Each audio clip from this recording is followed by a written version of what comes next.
চাকরিচ্যুত ৮৫ নির্বাচন কর্মকর্তা ফিরে পাচ্ছেন চাকরি। বিস্তারিত দেখুন দৈনিক স্বাধীন কাগজের ডেস্ক রিপোর্টে।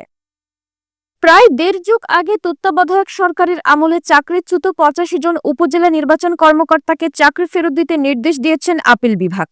মঙ্গলবার প্রধান বিচারপতি ডক্টর সৈয়দ রেফাত আহমেদের নেতৃত্বাধীন ৫ বিচারপতির আপিল বেঞ্চে এই রায় ঘোষণা করেছেন।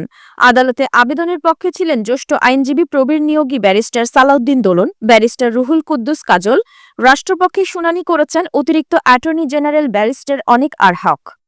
এর আগে ২০০৫ সালের ৩রা সেপ্টেম্বর সরকারি কর্ম কমিশনের মাধ্যমে ৩২৭ জনকে উপজেলা নির্বাচন কর্মকর্তা হিসেবে অস্থায়ীভাবে নির্বাচিত করা হয়। ৪ দলীয় জোট সরকারের সময়ে এই নিয়োগ নিয়ে বিতর্ক ওঠার পর ২০০৭ সালের তত্ত্বাবধায়ক সরকারের আমলে ৩২৭ জনের মূল্যায়ন পরীক্ষা নেওয়া হয়। তাদের মধ্যে অনুত্তীর্ণ ৮৫ জনকে ওই বছরের ৩রা সেপ্টেম্বর চাকরিচ্যুত করা হয়েছে।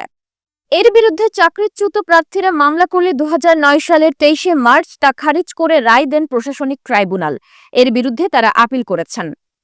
এই আপিল মঞ্জুর করে প্রশাসনিক আপিল ট্রাইব্যুনাল ২০১০ সালের ১২ই এপ্রিল আপিল মঞ্জুর করে চাকরিতে পুনর্বহালের পক্ষে রায় দিয়েছে।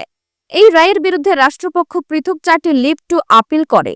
এর পরিপ্রেক্ষিতে আপিল বিভাগের চেম্বার আদালত ২০১০ সালের ২৯শে এপ্রিল আপিল ট্রাইব্যুনালের রায়ের কার্যকারিতা স্থগিত করে বিষয়টি আপিল বিভাগের নিয়মিত বেঞ্চে শুনানির জন্য পাঠানো হয়েছে।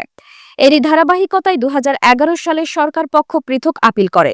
পরে ২০২২ সালের ২৮শে আগস্ট প্রশাসনিক আপিল ট্রাইব্যুনালের দেওয়া রায়ের বিরুদ্ধে রাষ্ট্রপক্ষের করা আপিলের ওপর শুনানি শেষ হয়। ওইসব আপিলের শুনানি শেষে একই বছরের ১ সেপ্টেম্বর রায় দেন প্রধান বিচারপতি হাসান ফয়েজ সিদ্দিকীর নেতৃত্বে ৬ বিচারপতির আপিল বেঞ্চ।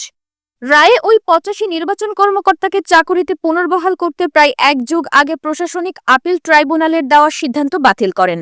ফলে ওইসব কর্মকর্তারা আর চাকরি ফেরত পাবেন না বলেও জানিয়ে দেওয়া হয়।